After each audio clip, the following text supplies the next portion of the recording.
Hello all, welcome back to another new video for learn with Bhavna. हम BSc 133 sociological theories के assignment questions कर रहे हैं July 24 and Jan 25 intake students के लिए, जिसमें कि हमने ऑलरेडी यहाँ पे आपका असाइनमेंट 1 जो है वो कंप्लीट कर दिया है and today we are on to assignment 2, that is section 2, जिसका हम क्वेश्चन 3 कंप्लीट करेंगे।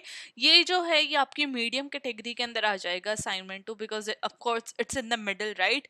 और ये 250 वर्ड्स में आपको आंसर करना है इस क्वेश्चन को, and you have to answer in 250 word, sorry. And ये आपका क्वेश्चन 10 मार्क्स का रहेगा। जैसे आपका फर्स्ट पार्ट में 500 वर्ड का था, ये उसका हाफ हो जाएगा। आपको हाफ वर्ड में आंसर करना है एंड ऑफ कोर्स मार्क्स भी उस से इन रिलेशन टू हाफ हो जाएंगे। 10 मार्कर का भी क्वेश्चन रहेगा। Now let's start with question 3, जो कि हमारा है डर्काइम एंड वेबर के व्यू पॉइंट को हमें कंपेयर करना है रिलीजन के ऊपर। तो दोनों क्या सोचते थे रिलीजन के बारे में, what all they thought about and how there thinking process, thought process is very much different from one another, वो हम इस आंसर में जानेंगे ना। एमिली डर्काइम एंड मैक्स वेबर दोनों ही हमारे फाउंडिंग फादर्स हैं सोशियोलॉजी के, एंड दोनों के बहुत डिफरेंट पर्सपेक्टिव रहे हैं रिलीजन के। जैसे कि हमें पता है कि जो डर्काइम है, ही बिलोंग टू फंक्शनलिस्ट पर्सपेक्टिव। तो वो रिलीजन को एक फंडामेंटल इंस्टीट्यूशन की तरह देखते थे, जो कि सोशल कोहेजन लेके आता है, मतलब कि सोसाइटी में एकजुटता लेके आता है। वहीं पे वेबर एनालाइज करते हैं रिलीजन को इकोनॉमिक और सोशल चेंज के द्वारा। तो जो इन दोनों की अप्रोचेस बहुत ज्यादा एक दूसरे से डिफरेंट है, जिस तरीके से वो रिलीजन को देखते हैं सोसाइटी के अंदर, और कैसे रिलीजन सोसाइटी को इन्फ्लुएंस करता है। जहां पे डर्काइम बात करते हैं कि रिलीजन यूनिटी एंड स्टेबिलिटी लेके आता है, वहीं पे वेबर बात करते हैं कि रिलीजन के द्वारा ट्रांसफॉर्मेशन आती है एंड प्रोग्रेस सोसाइटी के अंदर आती है। तो पहले डर्काइम का पर्सपेक्टिव जान लेते हैं। तो डर्काइम ने अपने काम में the elementary forms of religious life 1912 के अंदर उन्होंने रिलीजन को स्टडी किया था सोसाइटी के अंदर, जहाँ पे उन्होंने टोटमिज्म के बारे में बात किया था। एज यू कैन सी, एक मिनट, ये जो ये जो आपका ये वाला सब्जेक्ट रहेगा, इसके अलावा एक और सब्जेक्ट है जिसके ऊपर मैंने अभी टोटमिज्म के ऊपर बात की थी। तो आप देख सकते हो कि मैंने किस चैप्टर, सॉरी, किस वीडियो के अंदर बात की है। तो आप प्लीज वो वाला क्वेश्चन देख लेना if you want in detail, अगर आपको जानना है कि what is totemism and how does it work in society. तो वो आप वीडियो जरूर देखना, मैं लिंक भी डाल दूंगी अगर आपको लिंक चाहिए, तो अगर आपको इन डिटेल जानना है तो, राइट। तो वहां पे उन्होंने टोटमिज्म को स्टडी किया था ऑस्ट्रेलियन अबॉर्जिनल ट्राइब के अंदर, जहाँ पे उन्होंने आर्ग्यू किया था कि रिलीजन कैसे सोसाइटी के अंदर सोशल सॉलिडारिटी लेके आता है। ग्रुप, वो लोगों को इंडिविजुअलिज्म की तरह नहीं देख रहे थे रिलीजन के अंदर, बट वो कह रहे थे कि ग्रुप के अंदर लोगों को ले आता है, लोग एकजुट फील करते हैं, लोग एक ग्रुप का पार्ट फील करते हैं, तो ग्रुप सॉलिडारिटी लोगों के अंदर आती है। उन्होंने प्रपोज किया कि हर एक रिलीजन को डिफ्रेंशिएट करना बिटवीन सेक्रेड एंड प्रोफेन बहुत ज़्यादा ज़रूरी है। और वही जो ये डिफरेंस है वो रिलीजियस रिचुअल्स रीइंफोर्स करते हैं लोगों के अंदर कलेक्टिव कॉन्शियसनेस, जो कि एक शेयर्ड बिलीफ लोग शेयर करते हैं सोसाइटी के अंदर। और इन शेयर्ड बिलीफ के द्वारा सोसाइटी के अंदर लोगों की जो वैल्यू है वो उनको समझ में आती है ना। डर्काइम के अकॉर्डिंग जितने भी रिलीजियस इंस्टीट्यूशन है वो एक मॉरल वैल्यू क्रिएट करते हैं, जो कि हमें हेल्प करते हैं हमारा बिहेवियर रेगुलेट करने के लिए, जिसके द्वारा सोशल ऑर्डर और स्टेबिलिटी सोसाइटी में मेंटेन की जाती है। वो रिलीजन को एक सुपर नेचुरल फोर्स की तरह नहीं देखते थे, बट एक सोशल फिनोमिना की तरह देखते थे, जो कि कलेक्टिव आइडेंटिटी लोगों की स्ट्रेंथन करता है ना। एग्जाम्पल डर्काइम के व्यू में रिलीजन के हो सकते हैं, राइट। जैसे कि हिंदू फेस्टिवल्स, जैसे कि दिवाली हो गया, वो सब लोगों को एक साथ लेके आता है और कल्चरल आइडेंटिटी एंड यूनिटी को री करता है। वहीं पे अगर हम क्रिश्चियंस में देखें, तो क्रिश्चियंस में संडे चर्च गैदरिंग्स होती है, जो कि क्रिश्चियंस की मॉरल डिसिप्लिन्स को स्ट्रेंथन करती है और रिलीजियस वैल्यूज को री करती है ना। मुस्लिम्स के अंदर फ्राइडे प्रेयर्स होती हैं, जो कि एक sense of collective belonging Islam followers के अंदर क्रिएट करती हैं, राइट। इंडिया के अंदर जो कास्ट सिस्टम है वो हिस्टोरिकली फंक्शन किया करता था एक रिलीजियस और सोशल स्ट्रक्चर के तरह, जहाँ पे ऑर्डर मेंटेन किया जाता था, एक concept of ritual purity and hierarchy maintain की जाती थी, तो उसको भी एक तरीके से फंक्शनिंग ऑफ रिलीजन की तरह भी हम देख सकते हैं। नाउ डर्कहाइम जो है वो बोलते थे कि जो रिलीजन है वो लोगों को एक साथ लेके आता है, एक सेंस ऑफ मॉरल रेगुलेशन लोगों के अंदर लेके आता है, जिसकी वजह से सोसाइटी के अंदर डिसइंटीग्रेशन नहीं होती है, लोग एक साथ मिलके रहते हैं।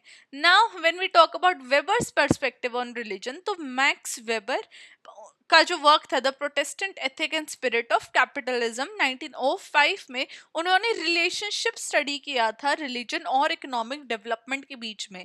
अब देखो, डर्कहाइम तो बात करते थे कि रिलीजन के द्वारा सोसाइटी एक साथ आ रही है, बट वेबर बोलते थे कि कैसे रिलीजियस आइडियाज की वजह से सोशल चेंज आता है। वेबर ने आर्ग्यू किया कि जो प्रोटेस्टेंट वैल्यूज है, स्पेशली प्रोटेस्टेंट कौन होते हैं, जो लेबरर्स होते हैं, राइट, उनको क्या बताया जाता है कि हार्ड वर्क करो, रैशनैलिटी, डिसिप्लिन, उसकी वजह से कैपिटलिज्म आया था यूरोप के अंदर। उन्होंने कॉन्ट्रास्ट किया इसको ये कह के कि जितने भी रिलीजियस ट्रेडिशन थे, चाहे वो हिंदुइज्म हो या कन्फ्यूशियनिज्म हो, वो एम्फसाइज करते थे कि जो स्पिरिचुअल सेल्वेशन है वो बहुत ज्यादा जरूरी है ओवर मटेरियल सक्सेस। तो इस तरीके से, एक तरीके से जब लोगों के दिमाग में ये डाल देते हैं कि भाई हार्ड वर्क ही सब कुछ है, कर्म करो, फल की चिंता मत करो, क्यों? फल की तो चिंता करेंगे ना, तभी तो कर्म कर रहे हैं। तो अगर कर्म की चिंता नहीं करनी है तो सारे लोग बराबर क्यों नहीं है? क्यों दुनिया में इतनी ज्यादा पॉवर्टी है एक जगह पे, और एक जगह पे लोग इतने अमीर है कि उनको कोई अनगिनत उनके पास पैसा है? तो अगर कर्म की चिंता नहीं करनी है तो लेट इट बी, किसी को भी चिंता मत करने दो। तो यही वेबर कह रहे थे कि ये जो चीजें हैं कि स्पिरिचुअल सेलिब्रेशन हो ओवर मटेरियल सक्सेस, ये ऐसा क्यों है? ये चीज सिर्फ गरीबों के लिए ही क्यों है, प्रोटेस्टेंट्स के लिए ही क्यों है? Why it is not for bourgeoisies? Bourgeoisies are like जो means of capital source own करते हैं। तो ये वेबर का रिलीजन के ऊपर पर्सपेक्टिव था। अगर हम वेबर के व्यू का एग्जाम्पल लें तो प्रोटेस्टेंट वर्क एथिक के अंदर उन्होंने कैपिटलिज्म को एनकरेज होता हुआ देखा था वेस्टर्न सोसाइटीज के अंदर, जहाँ पे इकोनॉमिक सक्सेस एक तरीके से डिवाइन फेवर का साइन देखा जाता था। मतलब कि जो इंसान रिच है उसको इस तरीके से देखा जाता था, अरे ये तो भगवान का प्यार है, उसने बहुत ज्यादा हार्ड वर्क किया होगा, दैट्स व्हाई ही और she have economic success. India के अंदर अगर हम हिंदुइज्म बिलीव देखें तो कर्मा एंड रीबर्थ, जो ये चीज है, इनको डिस्करेज किया जाता है मटेरियल एम्बिशन के द्वारा, और फोकस किया जाता है कि सिर्फ स्पिरिचुअल प्रोग्रेस हो, मटेरियल एम्बिशन नहीं होना चाहिए, only there should be spiritual progress. वहीं पे कैथोलिक चर्च के अंदर हिस्टोरिकल एम्फेसिस रहा है कम्युनल लाइफ के कम्युनल लाइफ, मतलब कि जो कम्युनिटी के साथ जो लाइफ जी जाती है, जो कि कॉन्ट्रास्ट की गई है प्रोटेस्टेंट इंडिविजुअलिज्म के द्वारा, जिसकी वजह से एक डिफरेंट इकोनॉमिक पैटर्न्स हमें यूरोप के अंदर देखने को मिलते हैं। वेबर ने ये भी एनालाइज किया था कि कैसे जो रिलीजियस मूवमेंट्स है वो ट्रेडिशनल अथॉरिटी को चैलेंज करती हैं और एक नया पॉलिटिकल एंड इकोनॉमिक स्ट्रक्चर हमें देखने को मिलता है। अनलाइक डर्कहाइम जिसने रिलीजन को एक यूनिफाइंग फोर्स देखा, वेबर ने इसको डेमोन्स्ट्रेट किया कि जो रिलीजन है वो चेंज ला सकता है, religion is the driver of change, और वो चेंज पॉजिटिव नेगेटिव दोनों तरीके से हो सकता है। At the end we would conclude our answer by saying कि डर्कहाइम ने रिलीजन को एक स्टेबलाइजिंग फोर्स देखा था जिसके द्वारा सोशल ऑर्डर सोसाइटी में मेंटेन किया जाता है, बट वेबर ने हाईलाइट किया था रिलीजन का रोल एक तरीके से जो सोसाइटी में चेंज ला सकता है। तो डर्कहाइम का जो पर्सपेक्टिव है वो एक्सप्लेन करता है कि क्यों रिलीजियस ट्रेडिशन परसिस्ट करते हैं, वहीं पे वेबर की जो अप्रोच है वो हमें हेल्प करती है अंडरस्टैंड करने में कि कैसे रिलीजन शेप करता है इकोनॉमिक एंड पॉलिटिकल ट्रांसफॉर्मेशन को। टुगेदर दोनों की जो थ्योरी है ये हमें कॉम्प्रिहेंसिव अंडरस्टैंडिंग प्रोवाइड करती है कि रोल क्या रहा है रिलीजन का सोसाइटी के अंदर। तो ये हमारा आंसर था जहाँ पे हमने two of the founding fathers Max Weber and Emile Durkheim के जो व्यू पॉइंट थे, पर्सपेक्टिव थे रिलीजन के ऊपर, वो हमने जाने, एंड हमने कंपेयर भी किया दोनों के पर्सपेक्टिव को सो लेट मी नो आपको किसका पर्सपेक्टिव ज़्यादा बेटर लगता है, और एग्जाम्पल के साथ ज़रूर मुझे बताना कि किसके साथ आप ज़्यादा अपना जो व्यू पॉइंट है वो आप मैच करते हो, या किसके व्यू पॉइंट को आप ज़्यादा फेवर करते हो। कमेंट में ज़रूर बताना। और इसी तरीके से अगर आप हर एक क्वेश्चन की एक्सप्लेनेशन चाहते हो, हर एक क्वेश्चन का आंसर चाहते हो, अपने असाइनमेंट बेस्ट से बेस्ट प्रोवाइड करना चाहते हो ताकि आप अपना जो है मैक्सिमम स्कोर गेन कर सको, तो चैनल को सब्सक्राइब कर देना। इंपॉर्टेंट टिप्स वाली वीडियो जरूर देख लेना। अगर आपको लिंक नहीं मिल रहा तो कमेंट कर देना, I will provide you the link. And I will see you very very soon with question 4. Till then, keep on writing your assignments and all the very best. I'll see you very very soon. Bye.